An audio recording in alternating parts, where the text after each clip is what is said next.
इस बार के बजट में कृषि क्षेत्र पे बहुत ज़्यादा फोकस किया गया। ग्रामीण अर्थव्यवस्था, जी हाँ, सालों से कहीं न कहीं कुछ न कुछ योजनाएं ऐसी फंसती रही जिसमें हम लोग उलझे रहे। लेकिन इस बार एनिमल हस्बेंड्री की बात करें, मत्स्यिकी की बात करें, क्योंकि हम कई ऐसे प्रोग्राम्स करते हैं जिसमें हम देखते हैं कि सीधे सीधे 30% रोजगार जो है वो कहीं न कहीं एनिमल हस्बेंड्री और तमाम सारी चीज़ों में है। केंद्रीय मंत्री खुद हमारे साथ हैं। सब ज़्यादा खुश इसलिए होंगे सर कि कई सालों से बहुत मेहनत कर रहे हैं। इस बार सर बहुत बहुत बधाई, इसलिए कि 20,000 करोड़ इस सेगमेंट को दिया गया। प्रधानमंत्री जी का प्रधानमंत्री बनने के बाद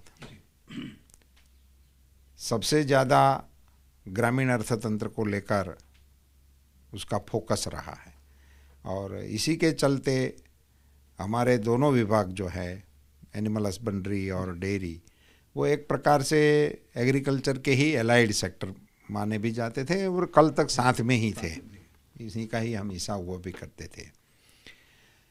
मगर फिशरीज सेक्टर को जिस प्रकार से प्रधानमंत्री जी ने इस बार फोकस किया है, मैं आपके माध्यम से आपके दर्शकों को बड़ी विनम्रता से बताना चाहूँगा ताकि इन लोगों को अंदाज़ा लगे कि ये फिशरीज सेक्टर जो भारत देश है उसका कितना बड़ा हिस्सा है। एक तो हमारा 8,000 किलोमीटर की कोस्ट लाइन है, बिल्कुल, और इतने लंबे तट पर रहने वाले हमारे फिशरीजमैन और उनके साथ उनका क्रियाकलाप जी, और उतना ही बड़ा रकबा हमारा इनलैंड फिशरीज का भी है। हमारी इतनी बड़ी नदियाँ, बड़े तालाब, बड़े बांध, और उसी में भी फिशरीज का जो हमारे इनलैंड फिशरीज का कारोबार चल रहा है। तो इन सारी चीज़ों को देखते हुए इस सेक्टर को बड़ा उपेक्षित रखा था अभी तक।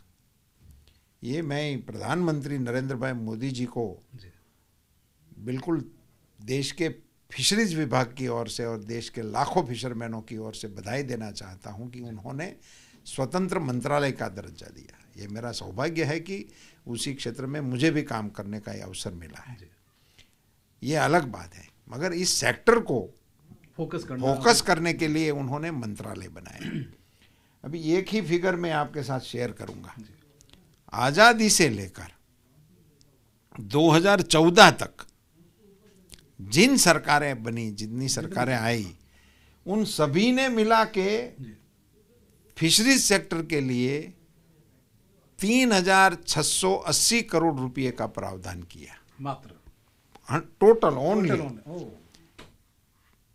3,680 करोड़ रुपये का प्रावधान हुआ 1947 से 2014 तक। आजादी का अमृत महोत्सव हमने मना लिया। जानबूझ के उनको गरीब रखा गया क्या? नहीं, एक प्रकार से वो मैं मानता हूं कि राजकीय इच्छा शक्ति का अभाव होता है और कुछ दीर्घ दृष्टि का भी अभाव, इसको मैं अवश्य मैं मानता हूं। मगर ये प्रधानमंत्री मोदी जी थे जिन्होंने इस क्षेत्र के महत्व को मानते हुए इसका स्वतंत्र मंत्रालय बनाया।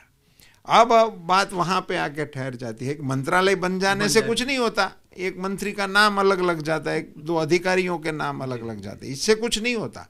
मगर उसी में पहले ही साल प्रधानमंत्री मत्स्य संपदा योजना करके 20,000 करोड़ के निवेश की योजना को लागू किया। अब आप कल्पना कीजिए 3,600 करोड़ ये आज़ादी के अमृत काल तक, और एक ही योजना में 20,000 करोड़ रुपए का प्रावधान किया। और अकेली एक योजना नहीं थी, उसी के अलावा उसी क्षेत्र के इंफ्रास्ट्रक्चर को मजबूत करने के लिए हमारा जो इंफ्रास्ट्रक्चर फंड था उसी में 8,000 करोड़ रुपए थे, और हमारे ब्लू रिवॉल्यूशन के पिछले साल के 3,000 करोड़ रुपए पड़े थे। तो कुल मिला के 30,000 करोड़ रुपए का आवंटन 3,000 करोड़ से 30,000 करोड़ तक का प्रावधान हमारे प्रधानमंत्री जी की ओर से इस क्षेत्र को फोकस करते हुए हुआ था। मगर आज मुझे हमारे वित्त मंत्री जी को बहुत ही दरियाई गहराई से अभिनंदन देना है कि उन्होंने 6,000 करोड़ की एक नई योजना भी इस बजट के लिए हमको मंजूर करके इस क्षेत्र को दिया है। और इसी योजना के तहत इसमें जो हमारा इंफ्रास्ट्रक्चर में कुछ मजबूती की आवश्यकता थी, जैसे कि कोल्ड चेन है, उसका वेंडर लोग हैं, उनका मार्केटिंग करने वाले लोग हैं। तो इसको इन सारे प्रावधान इस 6,000 करोड़ वाली नई स्कीम के तहत उसको किया जाएगा। एक जानकारी आपके साथ और भी मुझे इस बजट के जरिए करनी थी। ये प्रधानमंत्री जी ने पशुपालकों को और मत्स्य पालकों को, मछुआरे समाजों को, इन दोनों को किसानों के साथ जोड़ के इंस्टीट्यूशनल क्रेडिट के लिए 20 लाख करोड़ का प्रावधान किया है। ये बहुत बड़ी जरूरत थी। मानता हूं कि ये बहुत बड़ी आवश्यकता तो थी ही, आवश्यकता तो ये सदियों से थी। मैं तो ये कहूंगा आज से कल से नहीं थी, ये सदियों से थी। क्योंकि ग्रामीण अर्थ क्षेत्र में रहने वाले लोगों को यदि 5-25 हज़ार रुपयों की भी ज़रूरत पड़ जाती है ना, तो वहाँ कोई उसको देने वाला नहीं होता है, और वहाँ जो फिर मिलता है उसका जो इलाज होता है वो शाहूकार वाला इलाज होता है, और उसके चक्कर में फिर आदमी का पूरा परिवार बर्बाद हो जाता है। और मैंने तो सुने हुए किस्से हैं, और कुछ बातें जो लोगों के सामने से मेरे सामने आई थी, वो उसमें ऐसा आता था कि सुबह 100 रुपये लेने जाएगा तो उसको 90 देंगे और शाम को उनके पास 100 रुपया ले लेंगे। इस प्रकार की एक व्यवस्थाएं इस तंत्र में रहती थी। उसी को निर्मूल करने के आशय से प्रधानमंत्री जी ने ये 20 लाख करोड़ रुपये का प्रावधान किया है, और जैसे किसानों को मिल रहा था उसी तर्ज पर मछुआरों को और उसी तर्ज पर पशुपालकों को भी ये इंस्टीट्यूशनल क्रेडिट उपलब्ध कराने का, और इसी के चलते इनकी कैप को 20 लाख करोड़ तक की करने का जो प्रावधान किया है वो ग्रामीण अर्थतंत्र को बहुत मजबूती देने वाला ये विषय बनेगा। एक बात और आप भी जान लो जो बहुत कम चर्चा में है, ये कोऑपरेटिव विभाग नया बन गया, और हमारे अमित भाई जैसे मजबूत नेता के संरक्षण में ये विभाग है, तो इसका और भी बेनिफिट हमें और समाज को भी मिलने वाला है। इसी बजट की सबसे महत्वपूर्ण घोषणा ये है कि भारत के कोई भी गांव में भारत शब्द लगाया गया है। पूरे देश, किसी भी गांव में यदि पैक्स नहीं है तो एक फिशरीज का पैक्स और एक डेयरी का पैक्स अनिवार्य रूप से बनाना, और उस पैक्स को मल्टीपर्पज़ कोऑपरेटिव सोसाइटी का दर्जा देते हुए, नहीं वो अकेला एक जो पैक्स बनेगा वो एक ही काम करेगा, वो कंसेप्ट भी उन्होंने बदल दिया है, और इनके जरिए वो विविध काम कर सके ऐसी कोऑपरेटिव्स हर गांव में खड़ा करने का एक कंसेप्ट लिया है।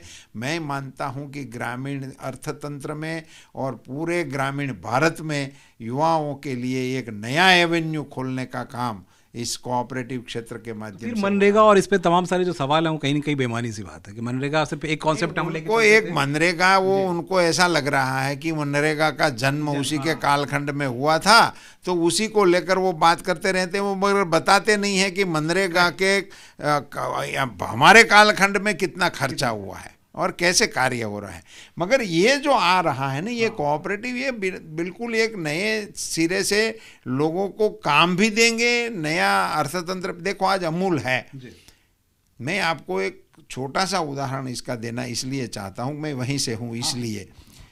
2.5 करोड़ लीटर पर डे का इसका कारोबार है, और सूर्योदय से सूर्यास्त होने तक का 100-150 करोड़ रुपये ग्रामीण अर्थतंत्र के अंदर जाते हैं, और इसमें भी ज़्यादातर इनके जो अकाउंट हैं वो महिलाओं के हैं।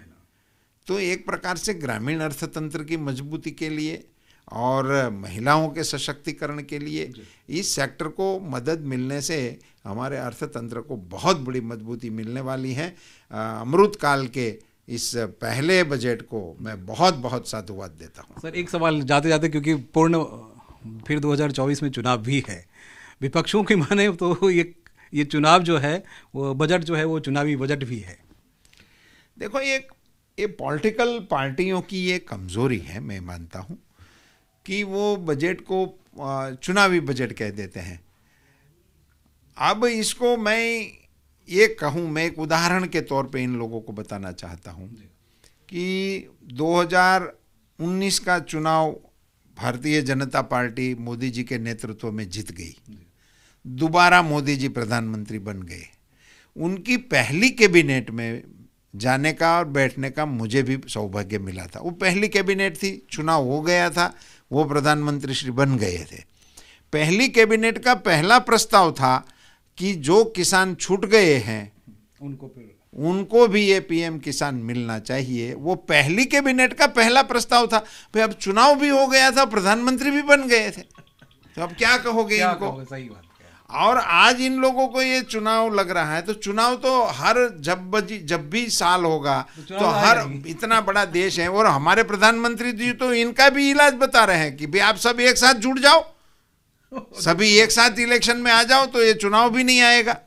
वो हमारे प्रधानमंत्री जी ने तो बताए के रखा है। अब सभी विपक्षों की ये तैयारी होनी चाहिए कि भाई चलो एक साथ चुनाव कर लो, लोकसभा के साथ सभी राज्यों का हो जाए और सभी एक साथ में जुड़ जाएंगे तो ये चुनाव का खर्चा भी कम हो जाएगा, हमारा काम भी बच जाएगा। तो ये तो हर साल जब भी बजट होगा उसी साल में कई राज्यों में तो चुनाव होंगे ही होंगे, तो होता ही रहता है। पहले साल के बजट के समय भी किसी राज्यों में चुनाव थे। अभी हमारा चुनाव तो हो गया, गुजरात का अभी हो गया। देखिए कई सवाल जो विपक्षी दलों के हैं उनको भी जवाब मिल गया होगा। जो सबसे इंटरेस्टिंग पॉइंट रही और जो शायद, क्योंकि हम बजट में हम चर्चा करते हैं तो बहुत सारी दूसरी चीज़ें करते हैं, जो हमारे दर्शक TV9 भारतवर्ष डिजिटल पे देखते हैं और वो जो हमारे कृषि से जुड़े हुए हैं, मैं आपको कई बार अपने डिस्कशन बताया कि हमारी ग्रामीण अर्थव्यवस्था देश की अर्थव्यवस्था की सबसे बड़ी कड़ी है। उसके लिए 3 पॉइंट्स जो मंत्री जी ने बताए ना, वो वाकई महत्वपूर्ण है। वो पैक्स वाले जो सिस्टम्स आने वाले हैं, उसके बाद सीधे सीधे जो पैसे जो दिए जा रहे हैं ग्रामीण स्तर पे, और ये मत्स्य के लिए और एनिमल हस्बेंड्री के लिए, वो कहीं ना कहीं देश की सूरत बदलने के लिए काफ़ी है। हाँ, आने वाला वक्त जरूर बताएगा कि अब इसमें क्या क्या आमूलचूल परिवर्तन हुए। और मंत्री जी हम बार बार हमें डिस्टर्ब करते रहेंगे और आपको बताते रहेंगे, लेकिन फिलहाल आप भरोसा रखिए कि इस बजट में यानी किसानों के लिए और जो मल्लाह हैं उनके लिए या जो पशुपालक हैं उनके लिए, आप लोगों के लिए बहुत कुछ है।